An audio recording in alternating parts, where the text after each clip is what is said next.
Salam, hər vaxtınız xeyir. Mən Həqiqət müəllimə. Bugün sizlərə təbiət 6-cı sinifin 3-cü bölməsi, canlıların müxtəlifliyi, göbələklər və bakteriyaların izahını paylaşacağam.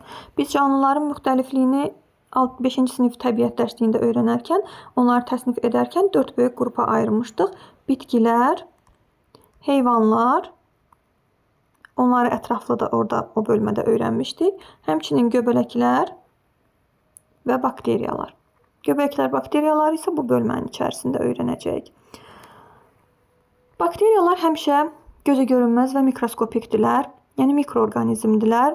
Viruslar həmişə mikroorqanizmdirlər. Baxmayaraq onları sırf biz canlı orqanizm saymırıq. Orqanizm sayırıq, amma canlı sözünü çox vaxt istifadə etməyəcəyik orada.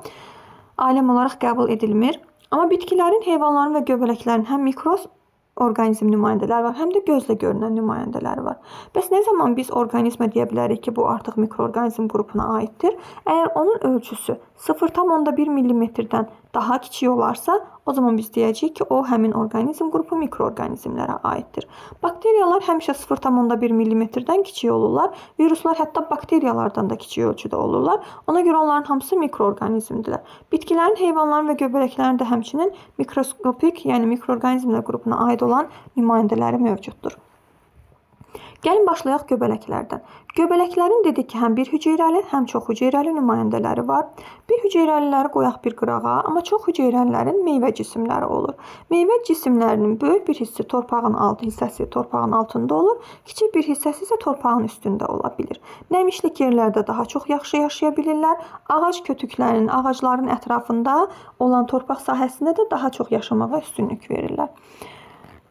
Bəzi göbələk qrupları ilə tanış olaq. Birinci qrupumuz maya göbələyidir. Maya göbələyi qrupu bir hüceyrəli göbələk qrupudur, yəni mikroskopikdir. Həmçinin qidalanır bitkilərin, meyvə-tərəvəzlərin tərkibindəki şəkərlə. Meyvə-tərəvəzin tərkibindəki şəkəri qidalanarkən onunla karbon qazı və suya qədər parçalayır. Karbon qazı bildiyimiz kimi qaz halında olan maddələrin xüsusiyyəti olduğu yerin həcmini tutmaq idi.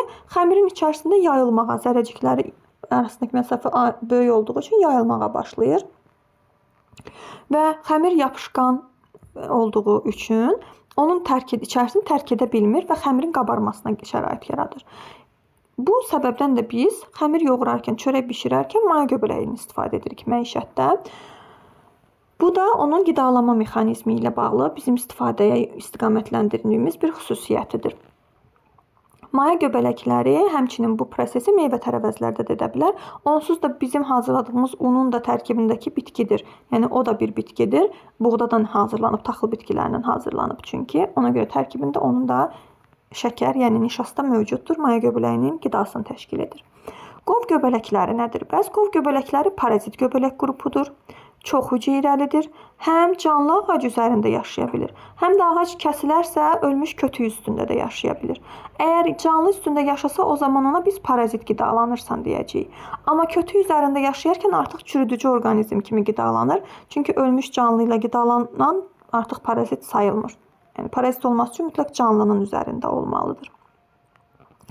Çoxalması sporlar vasitəsilə olacaq. Ümumiyyətlə, bir hüceyrəli göbələklərdən başqa digər öyrənəcəyimiz göbələk qruplarının hamısı sporlarla çoxala biləcək. Digər qrupumuz kif göbələklərdir. Kif göbələklərinə misal olaraq ağ kif göbələyini, penisilini, yəni yaşıl kif göbələyini misal göstərə bilərik. Kif göbələkləri çox hüceyrəlidir deyəcəyik. Ölçücə qismən böyükdürlər çox hüceyrəli olduqlarına görə. Həmçinin bunlar çürüdücü orqanizmlərdir. Yəni qida şəbəkəsində redusent kimi çıxış eləyəcəklər. Yəni əslində təbiət üçün faydalıdır, amma məişətdə bizim qidalarımızı xarab edə bildiklərinə görə bəzən insan üçün belə deyək, ziyanverici təsirə malik ola bilər. Amma bu təbiət üçün faydalı olduğu gerçəyini də dəyişdirmir. Sonra parazit göbələklər var. Parazit göbələklər bitkilərdə, heyvanlarda parazitlik edə bilərlər. İnsan dərisində parazitlik edə bilər. Misal ayaq göbələyini veriblər və yaxud saç dırnaq göbələklərini misal göstərə bilərik. Bu göbələklər yara olan nahiyədən sağlam insanın bədəninə də keçə bilərlər. Müəyyən xəstə insan əşyalarından da hətta keçə bilərlər. Bu səbəbdən dırnaq tutmaq üçün istifadə olunan əşyaları, manikür əşyalarını və yaxud da ki, başqa insanların ayaqqabılarını, tərliklərini, corablarını istifadə etmək sağlamlıq üçün məqsədə uyğun deyil. Yəni göbələk xəstəliklərin yayılma riskini artırar bu proseslər. Daha sonra danışaq papaqlı göbələklərdən. Papaqlı göbələklər də sporlarla çoxalır. Qeyd etdik ki, bütün çoxhüceyrəli göbələkləri sporla çoxalır deyə bilərik. Sporlar onların ya papağının altında lövhəcik şəklində yerləşəcək, ya da borucuq şəklində yerləşəcək. Fikir verirsiniz, lövhə şəklində olan bu cür kəsik-kəsik lövhələr kimi görünür. Boru şəkilli olan isə bu şəkildə süngəri xatırladır və sporlar onların içərisində yetişir. Spor mikroskopik ölçüdədir, ətrafa səpələnir və səpələndikdən sonra münbit şəraitə düşdükdə, rütubətli, nəmli şəraitə düşdükdə spordan yeni bitki mitseli sapları və yaxud da meyvə cismi formalaşır. Göbələklərin, bu cür papaqlı göbələklərin də qida zəncirində rolu çürüdücü orqanizm, yəni redusent rolunda çıxış edəcəklər. Çünki onların torpaq altındakı o şaxələnən hissələri torpağın altında olan ölmüş canlıların parçalanmasında və çürüməsində rol oynayacaq. Papaqlı göbələyin yerüstü hissəsi belə balaca olsa da yer altındakı hissəsi çox böyük əraziləri əhatə edə bilir. Digər canlı qrupumuz bakteriyalardır. Bakteriyaların hamısı bir hüceyrəlidir və hamısı mikroorqanizmdir, yəni mikroskopik ölçüdədirlər. Onlar mikroskopikdirlərsə, o zaman deyəcək ki, bunlar adi gözlə görünmürlər. Bakteriyalar həm havada, həm suda, həm litosfer təbəqəsi üzərində yaşaya bilərlər. Deyək ki, əgər hava yağışlıdırsa, onda havadakı bakteriyalar çökəcək torpağa. Yağışlı havada torpaqdan gələn gözəl qoxunun əslində səbəbi də bakteriyaların ifraz etdiyi maddələrdir. Və bakteriyalar yağışlı havada çöktüyü kimi küləkli havada, yəni yağışlı havada torpaqda çoxalır miqdarları, çünki havadakı da çökür torpağa. Amma küləkli havada torpaqdakı qarışır havaya, qaldırır külək onu yuxarı. Nəticədə havada bakteriyaların miqdarı küləkli havada daha çox olur. Bakteriyaların bizə elə gələ bilər ki, çoxsu xəstəlik törədir və zərərlidir, amma əksinə, bakteriyaların 70%-dən çoxu faydalı bakteriyalardır. Çünki bunlar çürüdücü orqanizmlər kimi çıxış edir təbiətdəki qida şəbəkələrində və biz də bilirik ki, onların çürüdücü orqanizmlərin faydası böyükdür. Bu səbəbdən də bakteriyaların da əksəriyyəti çürüdücü orqanizm olduğu üçün faydalı canlılar hesab olunurlar. Daha sonra bakteriyaların mikroskopda baxdığımız zaman, bir böyüdücü cihazda baxdığımız zaman 4 fərqli formasını müşahidə edə bilərik. Əslində bakteriya sözünün mənası çöp çubuq deməkdir. Yəni bakteriyon sözündən götürülüb. Çünki ona ilk dəfə baxanda ilk dəfə çöp formasında, basil formasında olan bakteriyanı kəşf ediblər və ona görə bakteriya adı qoyublar bu canlılara. Amma sonra araşdırılarkən aydın olub ki, spiral şəkilli, vergül şəkilli və kürə şəkilli nümayəndələri də var. Spiral şəkilli spirillər, çöp şəkilli basillər, vergül şəkillilər vibrionlar, kürə şəkillilər isə koklar adlandırılacaqlar. Və biz bakteriyaların dedik ki, xəstəlik törədənlər də var, faydalılar da var. Bu mövzu içərisində daha çox faydalılardan danışacağıq. Çünki növbəti bölmədə patogenlər və xəstəliklər bölməsində zərərli bəzi göbələklər və bakteriyalar haqqında ətraflı danışmaq mümkün olacaq. Burada ona görə faydalı olanlarından danışacağıq.